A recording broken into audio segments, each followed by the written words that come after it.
ازيكم اخواتي واصحابي متابعين قناه محمد والبطله لولو. ان شاء الله النهارده هنشرح لكم الكلاب بتاكل ايه وايه تفاصيل الاكل بالظبط وجرعات الديدان بتاعتهم وكل حاجه تخص الاكل والتربيه للكلاب. ان شاء الله ما تنسوش تعملوا لايك واشتراك للقناه وتفعلوا زر الجرس عشان يوصلكم كل جديد. ازيكم اخواتي عاملين ايه؟ من قناه محمد ولولو. محمد بيمسي عليكم وبيقول لكم يعني كل اللي جاي ان شاء الله دمار. النهارده حلقه النهارده بنتكلم فيها عن اكل الكلاب سواء لدهب او سواء للولو، كبير وصغير. هنقول لكم الحلقه دي بتتكلم عن ايه بالظبط. لو انت عندك كلب وعاوز كلبك يبقى في نفس حجم لولو او دهب، هتكمل الفيديو للاخر. وما تنساش تعمل اشتراك للقناه وتفعل زر الجرس وتعمل لايك للفيديو. يلا بينا. دلوقتي احنا هنبدا بلولو في حته الهيكل مسلوقه وحته الجناح وحته الزور. هنشوفها هتاكل منهم ايه او بتحب منهم ايه. خدي دي.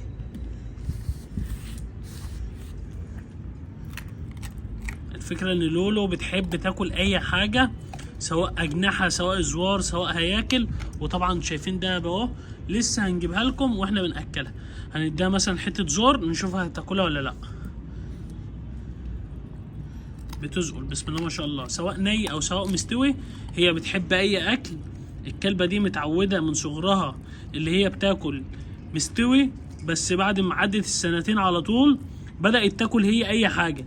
ما كانتش بتاكل الرجول، ما كانتش بتاكل اي حاجه، كانت بتاكل الرز على الشوربه على الهياكل بنخلها من العظم. تمام. دي وجبه الكبيره المفروض بتاكل وجبه واحده في اليوم. تمام. والصغيره دي المفروض تاكل 3 وجبات في اليوم. هشرح لكم دلوقتي تتاكلوا الكلاب ايه في السن ده وفي السن ده. تمام. الوقت هنديها حته هيكل نشوفها هتاكلها ولا لا. الهيكل ده مسلوق. تمام.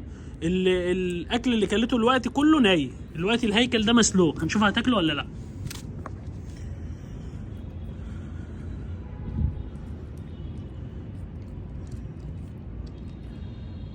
كل يلا. بتتأمر على الاكل تقريبا عشان كلت ني. هي بتحب الني اكتر، مع انها وهي صغيره كانت بتاكل المسلوق. هي بتاكله بس بتدلع علينا. المفروض الكلبه دي هينزل لها فيديو. تمام. لسه بتجهز. اخويا كان مسافر ورجع من السفر بعد سنه وشهرين. هو اللي كان مربي الكلبه دي من صغرها. كان عندها حوالي 70 يوم. كانت الكلبه دي جالها بارفو وكانت تعبت، وكنت كفل بعلاجها كله، مش من حيث مصاريف، من حيث قعده ومن حيث علاجات. وهو اللي كان بيعلق المحاليل الساعه 5 الفجر ويصحى لها مخصوص.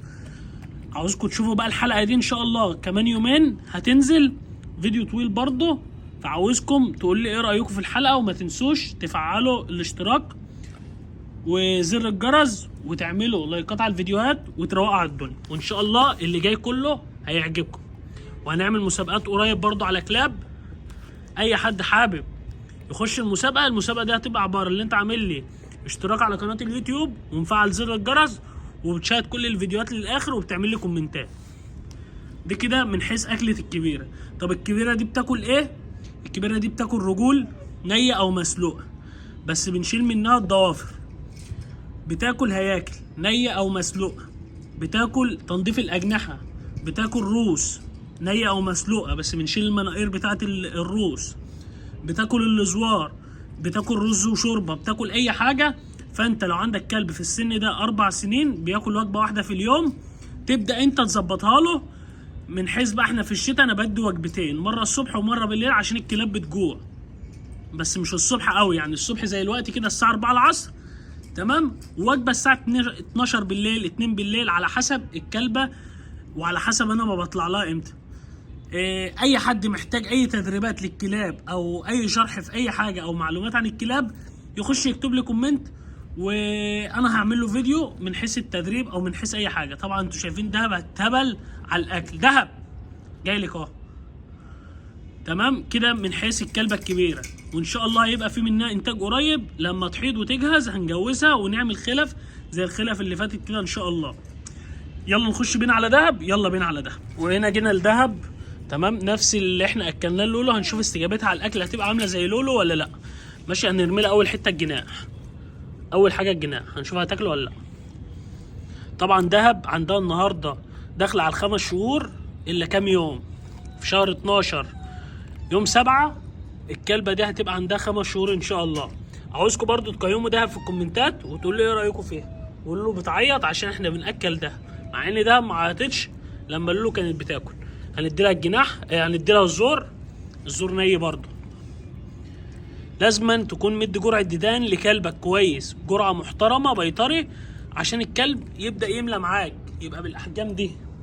لكن لو انت ما بتديش جرعه ديدان بيطري، عمر الكلب ما هيتخن معاك.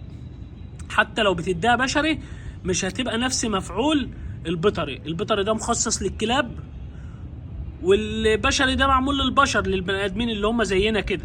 فانت ما ينفعش تديله بيطري. من الاخر هنديلها الهيكل لو نشوف هتاكله ولا لا.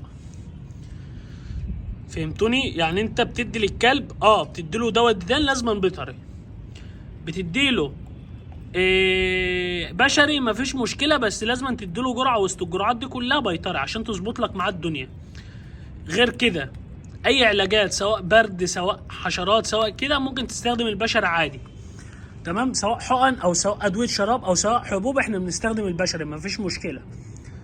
بس دهب بسم الله ما شاء الله عليها متفاعله على الاكل اكتر من لولو.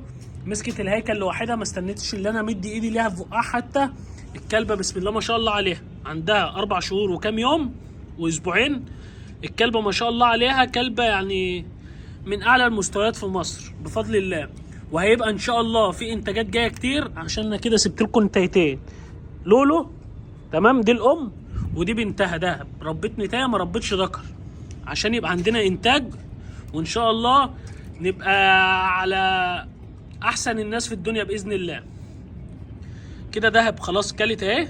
هنبدا نحط لهم الوجبه كامله، نقسم الوجبه هنا وهنا، والاتنين يتفاعلوا على الاكل ونصورهم. ما تنسوش تقولوا ما شاء الله، وتقول لي ايه رايكم في دهب في الكومنتات. دهب بتاكل ايه؟ في السن ده بدات اديها عظم، يعني في السن ده انا بدات اديلها عظم اللي هو هياكل روس رجول بس مسلوقه. الرجول ما بتعرفش تاكلها غير مسلوقه، الروس ممكن تاكلها نيه، الزور يمكن تاكله ني كده، لكن الباقي ني، الباقي مستوي، الهيكل الكلام ده كله مستوي. طب في السن ده قبل ما تاكل عظم كانت بتاكل ايه؟ لو انت عندك كلب اقل من 3 شهور ياكل رز شوربه، تجيب الهياكل اللي انا مديها لها اخر حته دي مستويه، وتبدا تخليها من العظم، تنزل منها اللحمه تمام، وتبدا تحطها على الرز وشوربه وتقدمها للكلب. الكفوف بتاعت الرجلين، يعني انت لو عندك رجل تمام هتسلقها كويس، تقطع الكف من قدام، تقطع الصوابع تديها للكلب. الكلب هيتفاعل معاك عليها، وممكن تستخدمها مكافآت، الكلب هيحبها جدا. يعني دهب بتعشق الرجول جدا زي امها بالظبط. الرجول حلوه من حيث اللي هي بتخلي حمام الكلب مظبوط، بتخلي الكلب ما عندوش اسهال، حمامه مظبوط جدا، ما عندوش امساك خالص. تمام كده اتفقنا. اللي ده اكل دهب وهي صغيره وهي كبيره. ممكن تعمل لها فول على بيض وهي صغيره او وهي كبيره مفيش مشكله، جبنه قريش ببيض مفيش مشكله، رز كوسه بطاطس جزر، كل الكلام ده هتدوس معاك فيه. في السن ده الكلب بيبقى شهيته عاليه جدا، فبيبقى عاوز ياكل اي حاجه.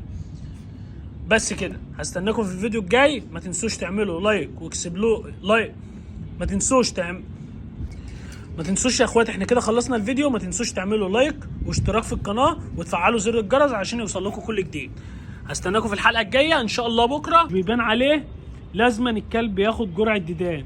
لو بتدي بيطري والكلب ما بيتخنش يبقى الجرعه دي فيها مشكله، ممكن تكون مضروبه.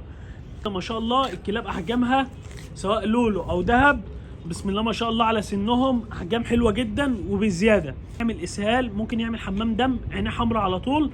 فانت لازما تتاكد من جرعه الديدان اللي بتديها سواء بشري او بيطري.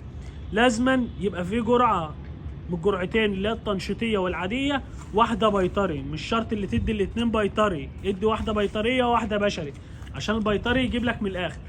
بس هستناكم في حلقه جديده ان شاء الله. ما تنسوش تعملوا اشتراك في القناه وتفعلوا زر الجرس. سلام.